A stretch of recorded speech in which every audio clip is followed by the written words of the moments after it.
अस्सलाम वालेकुम। अबरार रशीद आपकी खिदमत में एक मरतबा फिर हाज़िर है। और हमेशा की तरह मेरी आपसे रिक्वेस्ट कि अगर अभी तक आपने मेरे चैनल को सब्सक्राइब नहीं किया तो सब्सक्राइब कर लें और जो बेल आइकन या घंटी का बटन है उसको ज़रूर प्रेस किया करें। आपका बहुत बहुत शुक्रिया। शायद आप तक ये खबर पहुंची हो या ना पहुंची हो। अगर नहीं पहुंची तो मैं पहुंचा देता हूं, अगर पहुंच चुकी है तो एक मरतबा फिर सुन लें। वो ये है कि हमारे अमाराती भाइयों के जो नए नए दोस्त बने थे या बने हैं, यानी इसराइली, उन्होंने जो गुल खिलाए हैं यूएई में, शायद आप तक उनकी खबरें पहुंची या नहीं पहुंची। और अब जो आज़ाद मीडिया है, बल्कि मैं तो ये कहूँगा कि इसराइली मीडिया ने ये खबर ब्रेक की है। इसराइल के एक अखबार ने इंकशाफ किया है कि बहुत से इसराइली सयाह जो न्यू ईयर की तकरीबात के सिलसिले में न्यू ईयर मनाने के लिए दुबई गए थे,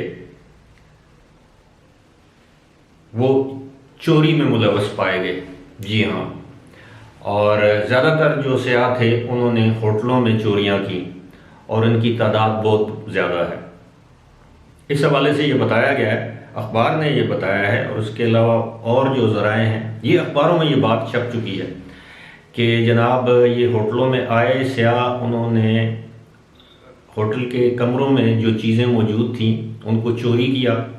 और बाज़ एक दो ख़ानदान तो ऐसे थे, जब उनसे पूछा गया, जब वो चेकआउट करने लगे यानी होटल से जाने लगे, तो उनसे पूछा गया कि आप जिस कमरे में ठहरे हुए थे उस कमरे में से काफ़ी ज़्यादा चीज़ें मिसिंग है, वो मौजूद नहीं है, तो आप बताएं आपके पास हैं। तो उन्होंने शोर शराबा किया। ये अखबारी खबर है, ये इसराइल के अखबार की खबर है।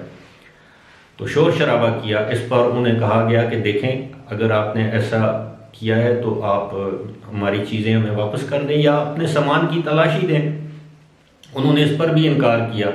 फिर उन लोगों को यानी इसराइलियों को धमकी दी गई या उनको कहा गया कि अगर आप ऐसा नहीं करेंगे तो हम पुलिस को बुलाएंगे और फिर पुलिस तलाशी लेगी, क्योंकि हमारे होटल से काफ़ी ज़्यादा चीज़ें गायब हैं।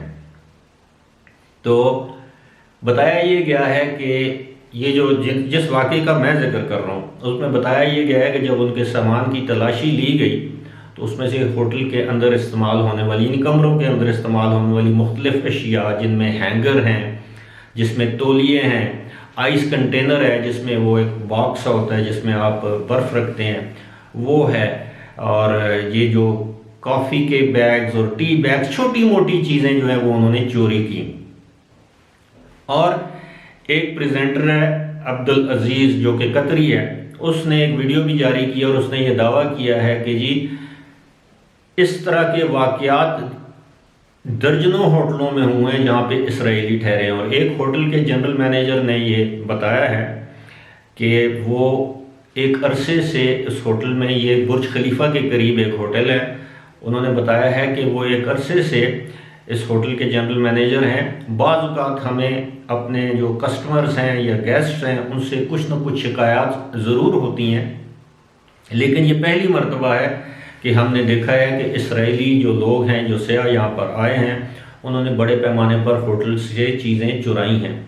और अब तंज़िया तौर पर ही सही एक शख्स ने ये कहा है कि अब जब इसराइली आएँ आपके होटल में तो आप इस तरह की चीज़ें उनसे छुपा कर रखें ताकि वो अपने साथ ना लेकर जाएं, या अगर जब वो चेकआउट करें तो उनके सामान की तलाशी लिया करें। अब आप ये देखें, इस हवाले से यूएई का मीडिया मुझे तो खामोश नज़र आता है। कम से कम मैं जो बड़े अखबारात हैं उनमें तो कोई इस तरह की खबर मेरे सामने नहीं आई या मेरी नज़र से नहीं गुजरी। इसराइली अखबार ने यानी उनके अपने अखबार ने इस बात का इंकशाफ किया है। अब ये देखें कि कितनी बदनामी और बेइज्जती की बात है। मैं अक्सर आपसे कहता हूँ कि हम लोग जिस मुल्क में भी हों अपने मुल्क के सफ़ीर होते हैं। अक्सर मैं आपसे रिक्वेस्ट करता हूँ कि आप किसी भी गैर कानूनी काम में मुलव्वस ना हो, कभी भी कानून को अपने हाथ में ना लें, कोई ऐसा अमल ना करें जिससे ना सिर्फ आप पर बल्कि आपके मुल्क पर मुल्क की इज़्ज़त पर आंच आए। लेकिन ये इंतहाई अफसोसनाक, इंतहाई बेइज्जती, बेशर्मी, शर्मिंदगी का मुकाम है इसराइलियों के लिए। हम लोगों का तो आना जाना नहीं है, लेकिन बज़ाहिर ऐसे ही लगता है कि एक महज़ब कौम है, एक डिसिप्लिन कौम है, पैसे वाली कौम है। अगर ऐसी महज़ब कौम, डिसिप्लिन कौम और पैसे वाली कौम अगर पहली मर्तबा यूएई में आती है और वो इस तरह की हरकत में मुलव्वस होती है और पूरी दुनिया के अखबारों में इसके चर्चे होते हैं कि जी इसराइली सियाह आए, जिन जिन होटलों में ठहरे वहीं से उन्होंने चोरियां की, तो ये कितनी दुख और बदनामी की बात है, ना सिर्फ उन लोगों के लिए बल्कि उनके मुल्क इसराइल के लिए। अब बाकी दुनिया इनके बारे में क्या सोचेगी? हम लोग तो पहले ही इसराइल के बारे में जो तासुरात या अपने ख्यालात रखते हैं वो आप सबको मालूम है।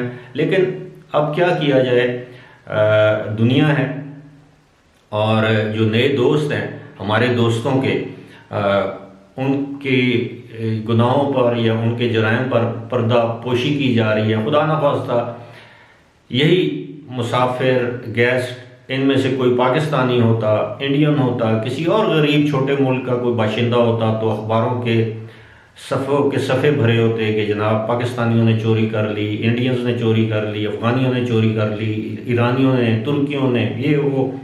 लेकिन चूँकि अंग्रेज़ी की वो एक कहावत कह लें या मुहावरा कह लें कि माइट इज़ राइट, जिसकी लाठी उसकी भैंस, जो ताकतवर है उसको कोई नहीं पूछता और जो कमज़ोर है उस पर सब सवारी करते हैं।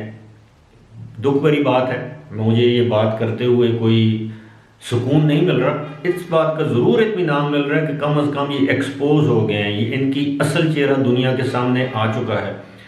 अब इनकी आमद की वजह से पाकिस्तानियों पर वीज़े की पाबंदी लगाई गई, इनकी आमद की वजह से बहुत से रास्ते बंद किए गए, इनकी आमद की वजह से वहाँ पे मेले ठेले लगाए गए, न्यू ईयर की तकरीबात की गई, बड़े लाइटिंग शो हुए, बड़ी आतिशबाजी हुई, बड़े ज़बरदस्त किस्म के वर्ल्ड रिकॉर्ड कायम किए गए। लेकिन किस कीमत पर? एक चोर कौम जो कि होटलों में आए और होटलों से सामान चुरा कर ले गए या ले जाने की कोशिश की, और दूसरी जानब किस कीमत पर?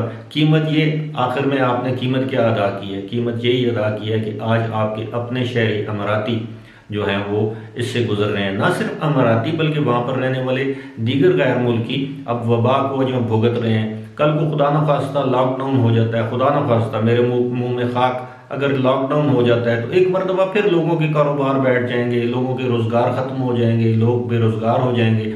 याद है आपको पिछले साल मार्च में क्या हुआ था?